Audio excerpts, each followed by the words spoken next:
오늘 함께 보시는 말씀은 역대하 33장 1절부터 25절까지의 말씀입니다. 그 가운데 우리 10절부터 13절까지의 말씀을 교독하여 읽겠습니다. 여호와께서 므낫세와 그의 백성에게 이르셨으나 그들이 듣지 아니하므로 여호와께서 아수르 왕의 군대 지휘관들이 와서 치게 하심에 그들이 므낫세를 사로잡고 쇠사슬로 결박하여 바벨론으로 끌고 간지라. 그가 환난을 당하여 그의 하나님 여호와께 간구하고 그의 주상들의 하나님 앞에 크게 겸손하여 기도하였으므로 하나님이 그의 기도를 들으시고 받으시며 그의 간구를 들으시사 그가 예루살렘에 돌아와서 다시 왕위에 앉게 하심에 므낫세가 그제서야 여호와께서 하나님이신 줄을 알았더라. 아멘. 세상에는 실체보다 우상이 더 많다. 철학자 니체의 말입니다. 그는 기독교 집안에서 태어났지만 무신론자로서 생을 살고 마감합니다. 그런데 그의 말을 보면 실제의 삶에서 진짜가 아니라 가짜, 과도하게 포장이 되고 지나치게 가치가 끌어올려진 우상이 많다라는 말을 합니다.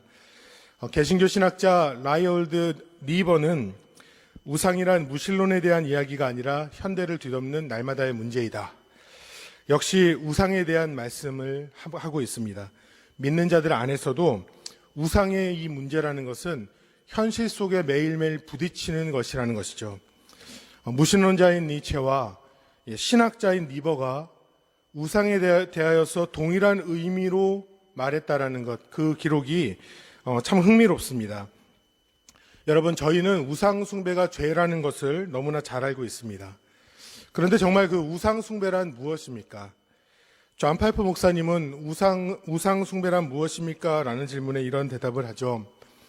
여러분이 사랑하는 대상이거나 하나님보다 더 사랑하는 누군가 또는 무엇입니다. 사랑하는 자체가 문제가 아니라 하나님보다, 이것이 중요한 것이죠. 하나님보다 더 사랑하고 하나님보다 더 의지하고 하나님보다 더 열정을 드리려는 것들은 다 우상이 될 수 있다라는 경고의 말씀인 것입니다.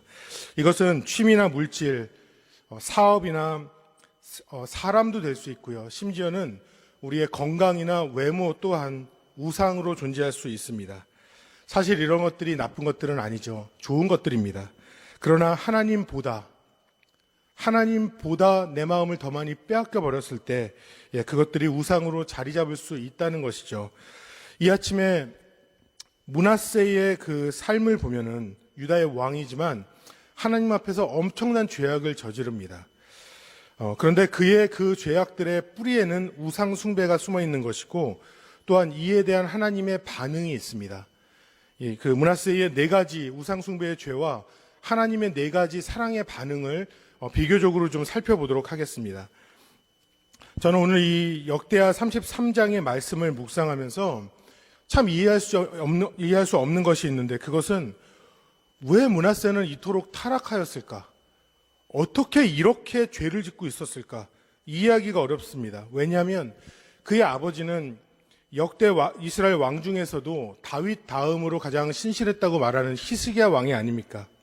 히스기야는 나라를 부강하게 세우고 주변 국가들의 모든 공격 앞에서 믿음으로 하나님 앞에 도움을 구하고 하나님의 은혜로 이겨내었던 왕입니다. 아버지 히스기야가 했던 이 모습 그대로를 므낫세가 따라해야 할 것인데 므낫세는 가장 타락한 왕으로서 기록되고 있는 것이죠.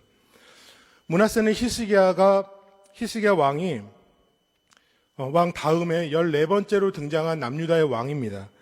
히스기야가 죽을 병이 걸리고 기도하여서 15년의 생명을 연장받고 난 후 3년 후에 낳은 아들이 므낫세입니다.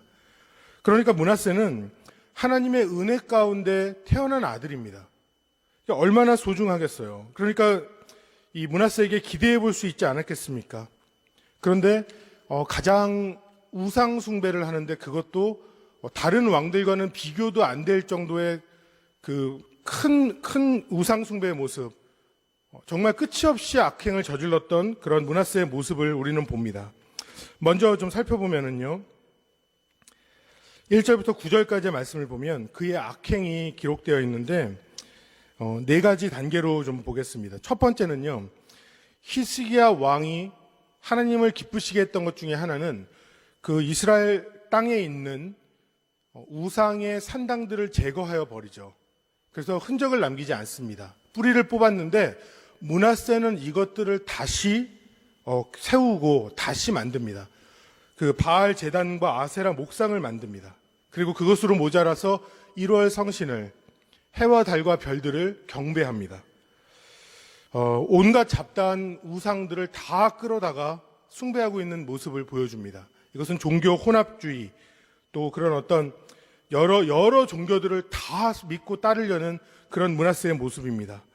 이어서는 한층 더 심각하게 여호와의 성전에 우상의 제단을 쌓고 그 앞에 1월 성신의 제단마저 쌓아버립니다. 그러니까 이것은 왕이 여호와의 성전 안으로 그 우상들을 끌어들여서 자기가 거기에서 숭배하는 것이죠. 세 번째는 굉장히 샤킹합니다. 세 번째 내용은 힘논의 골짜기에 아들을 제물로 바칩니다. 그것도 자기의 아들을 불에 태우는 인신공양을 합니다. 네 번째는 정말 더 심각한데요. 므낫세 왕 스스로가 여호와의 그 성전에 자기 손으로 만든 목상을 세워놓습니다. 그리고 하나님의 율법과 규례를 따르는 사람들을 추방하겠다라고 경고하고 결코 이스라엘 땅에 돌아오지 못하게 하겠다, 이렇게 위협합니다. 그리고 그 유대 전승에 보면요, 엄중한 경고의 말씀을 전한 선지자 이사야를 톱으로 켜서 죽인 왕이 바로 이 므낫세 왕이라고 합니다. 저는 이 므낫세를 보면서 정말 도저히 믿기지가 않습니다. 어떻게 타락해도 이토록 타락할 수 있을까? 그의 행위가 악해도 어쩜 이렇게 악할 수 있을까? 우상 숭배를 해도 이건 정말 아니지 않습니까? 어쩔 수 없이 눈치를 보면서 우상 숭배를 따랐다고 말하는 게 아니라 므낫세는 자기가 앞장서서 우상 숭배를 하고 자기가 목상까지 만들어서 여호와의 전에 그것을 세워 놓습니다. 우상 숭배의 추종자가 아니라 우상 숭배를 적극적으로 하고 자기가 앞장서는 모습, 그것을 보여줍니다. 어떻게 해서 그 므낫세는 이토록 악한 짓을 저질렀을까? 말씀을 통해서 몇 가지 살펴보는 것은 아수르라는 초강대국의 힘 앞에 12살의 왕이 된 므낫세는 너무나 두려운 것이죠. 자신의 운명과 온 나라의 운명을 걸고 어떻게 하면 이 나라를 지킬 수 있을까를 결정해야 했습니다. 그런데 므낫세는 그런 결정을 하기에 다윗과 비교해서 본다면 므낫세는 나이와 영적인 경험이 너무나 부족했던 것이죠. 다윗은 저희가 잘 아는 것처럼 광야를 통과한 왕이 아닙니까? 기름 부음을 받았지만 사울에게 쫓겨서 10년의 시간 동안 광야를 다니면서 살아남습니다. 그런데 그것도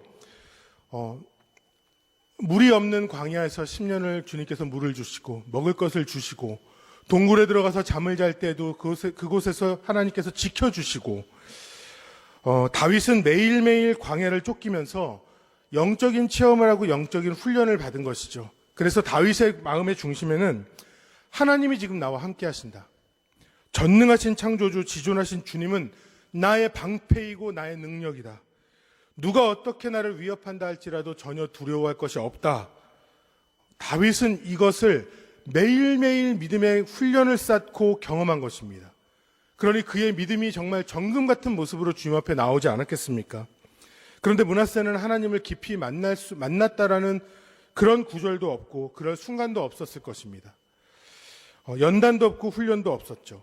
그렇기 때문에 므낫세가 선택한 것은 무엇이었느냐? 그것은 위기 가운데 인간적으로 가장 좋은 길을 선택한 것입니다. 인간적인 눈으로 볼 때 아수르에 의지하는 것, 그들의 마음에 들게 하는 것이 가장 중요했다는 것이죠. 그런데 여러분, 우리가 알아야 하는 것은 믿음이 없는 인간의 결정은 하나님의 영광을 드러내지 못할 뿐더러 주님 앞에 죄가 된다라는 것을 우리는 기억해야 할 것입니다. 역사의 기록을 보면 이 남유다는 므낫세를 통하여서 아수르와 동맹을 맺음으로 안전과 물질적인 번영을 이룹니다. 그런데 그 방법이 무엇이었냐면 적극적인 우상 숭배였다는 것이죠. 므낫세의 삶은 최선을 다해 우상을 숭배한 삶이 되었습니다. 아수르의 그 마음에 들기 위해서 바알과 아세라를 추종하는 것뿐만이 아니라 자기가 우상을 만들어서 닥치는 대로 우상 숭배를 합니다. 자신의 손으로 우상의 목상을 만듭니다. 자신의 손으로 그 나무를 깎아서 우상을 만들 때 이 나무가 우상이라는 것을 누구보다 스스로 잘 알고 있었을 것임에도 불구하고 죄성이 지배될 때 한 인간이 보여주는 그런 어리석음과 교만함이 어떤 것인지를 므낫세는 잘 보여주고 있습니다. 그런데 이제 므낫세를 향한 하나님의 반응을 저희들이 살펴봐야 하는데요. 그를 향한 하나님의 사랑이 4단계로 강화되어 나타납니다. 이토록 타락한 왕인데 그를 향한 사랑이 있어요. 10절 말씀을 보면 이렇게 말씀하죠. 여호와께서 므낫세와 그의 백성에게 이르셨으나 그들이 듣지 아니하므로. 이것은 하나님의 1차 사랑의 경고입니다. 그대로 두면 율법의 말씀 안에서 율법대로 므낫세는 죽어 마땅한 자입니다. 인신공양하고 우상 숭배하고 하나님을 모욕합니다. 그런데 그런 자를 므낫세를 향하여서 하나님이 먼저 찾아오시죠. 지켜보시던 하나님, 참으시던 하나님이 애타는 마음으로 간절함으로 죄인을 먼저 주님이 찾아오십니다. 그런데 이 10절 말씀을 보면 므낫세와 이스라엘이 듣지 않았다라고 말씀합니다. 너무나 악한 거죠. 그랬더니 하나님께서 어떻게 하십니까? 두 번째 하나님의 사랑의 표현은 엄한 사랑이었습니다. 엄한 사랑의 내용은 아수르의 군대 지휘관들이 와서 남유다를 공격하고 므낫세를 붙잡아서 사슬에 묶고 바벨론에 전달합니다. 이게 짧은 구절의 내용이지만 저는 말씀을 묵상하면서 정말 신의 한 수 같은 그런 장면입니다. 므낫세는 보시면 아수르에 충성했죠. 아수르의 그 모든 우상을 받아들여 적극적으로 충성한 므낫세를 아수르 군대 지휘관들이 와서 왜 잡았을까요? 그리고 그것도 아수르가 아닌 왜 바벨론에 데려다 줬을까요? 아수르는 이스라엘의 북쪽에 지금의 터키 그 남쪽 부분에 크게 위치하고 있었고 바벨론은 이스라엘의 동쪽 부분에 위치하였죠. 전혀 다른 국가입니다. 그런데 왜 이런 일이 벌어졌는가? 상황을 좀 이해하기 위해서 자료를 보면 그것은 이 당시에 므낫세가 아수르에 반역하기 위하여서 애굽과 동맹을 맺으려고 하였는데 이것이 실패하게 됩니다. 그런데 이 사실을 아수르에서 알아버린 것이죠. 아수르에서 괘씸하게 여기고 아수르의 군대 지휘관들이 쳐들어와서 므낫세를 잡아다가 적국인 바벨론의 포로로 넘겨준 겁니다. 이게 어떤 뜻이냐면 아수르는 더 이상 남유다를 지켜주지 않겠다, 므낫세를 보호해주지 않겠다라는 의미가 되는 것입니다. 그러니까 이제까지 그렇게 충성하였지만 므낫세는 아수르에 버림받고 이집트와 동맹이 깨어지면서 이집트와 관계가 멀어지고 바벨론에 의지해야 되는데 바벨론의 포로로 잡혀갔다는 것이죠. 므낫세의 삶에서는 결코 상상도 할 수 없었던 일일 것입니다. 포로로 잡혀간 므낫세를 향해서 하나님께서 므낫세의 그 기도를 들어주십니다. 13절 말씀을 보면 므낫세가 하나님께 간구하고 그 앞에 크게 겸손하여 기도하였으므로 하나님이 그의 기도를 받으시고, 이것이 하나님의 세 번째 사랑의 모습 표현입니다. 범죄하여서 고난 가운데 내어주고 바벨론의 포로가 되어 잡혀가게 했는데 그곳에서 기도하고 있는 므낫세를 하나님께서 그 기도를 들어주셨다는 거예요. 이게 말이나 되는 것입니까? 하나님의 전에서 자기의 손으로 만든 목상을 갖다 세운 왕입니다.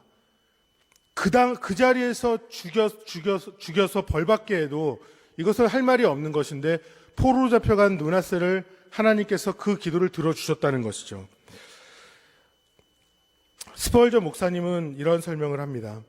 하나님은 종종 우리의 영혼을 사로잡기 위하여 우리가 이 세상에서 여러 가지 모양으로 사로잡히게 만듭니다.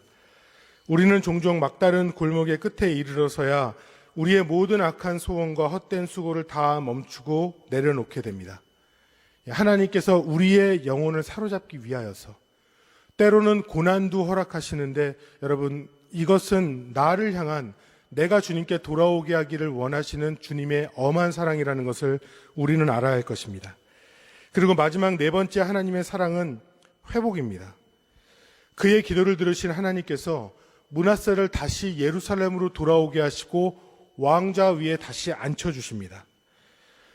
경고하시고 고난을 겪게 하신 후에 뉘우쳐 기도하는 그 회개의 기도를 들으시는 하나님, 그 하나님께서는 다시 그 삶에 회복을 주신다는 것이죠.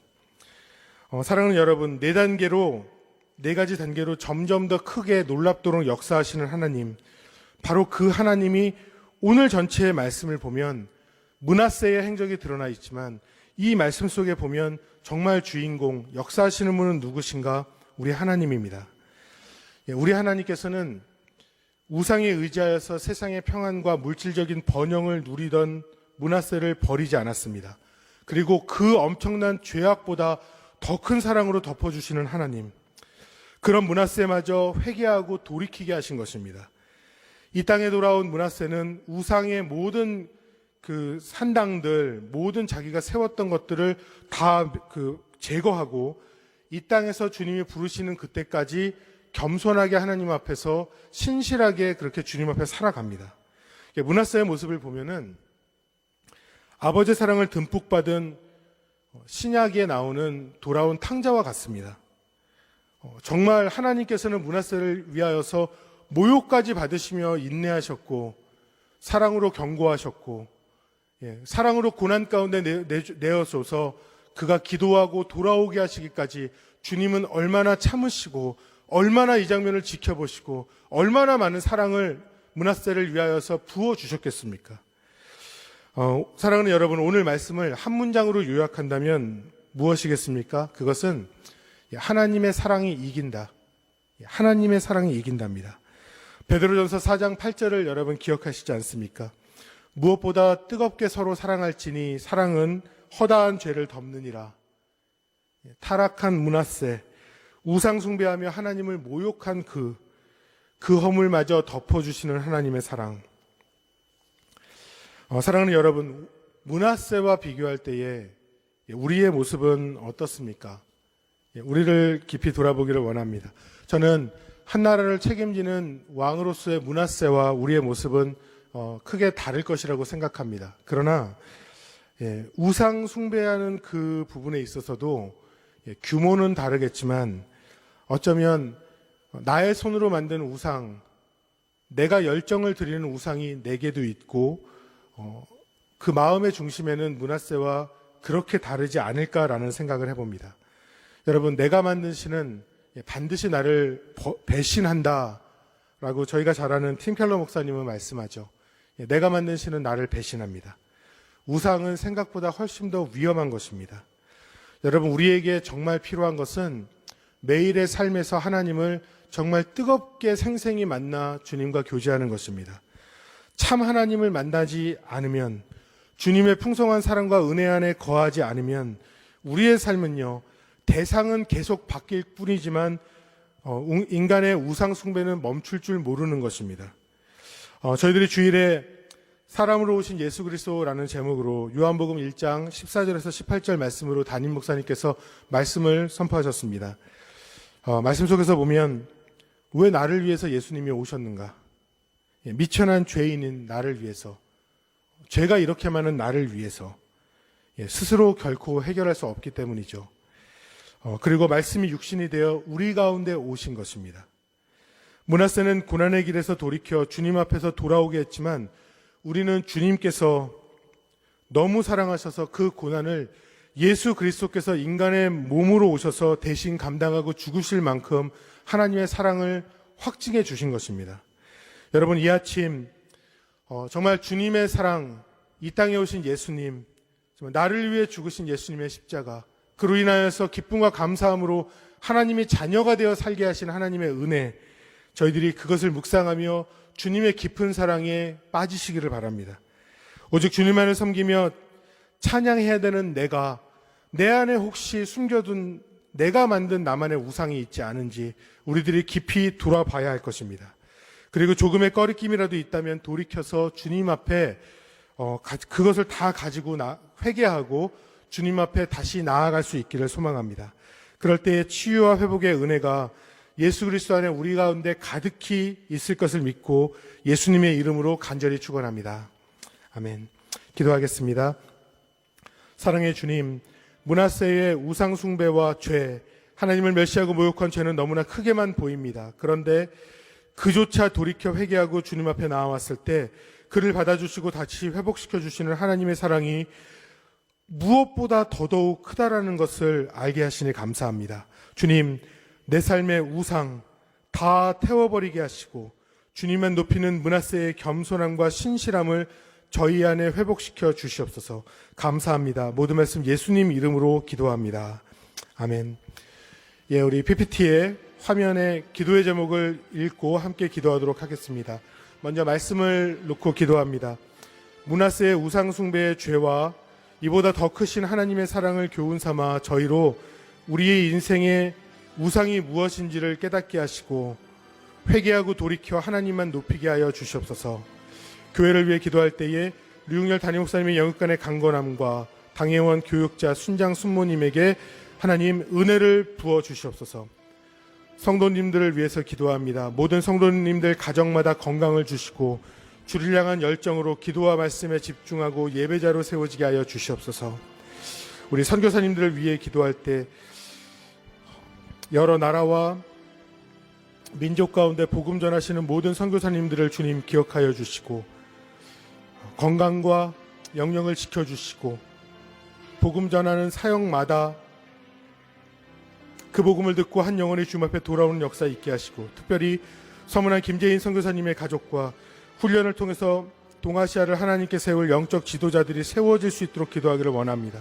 이 시간 화면에 있는 기도 제목으로 함께 기도하고 이어서 자유롭게 기도하겠습니다. 기도하겠습니다. 사랑과 은혜 하나님, 주님 앞에 간절한 마음으로 나아가며 기도합니다. 사랑의 주님,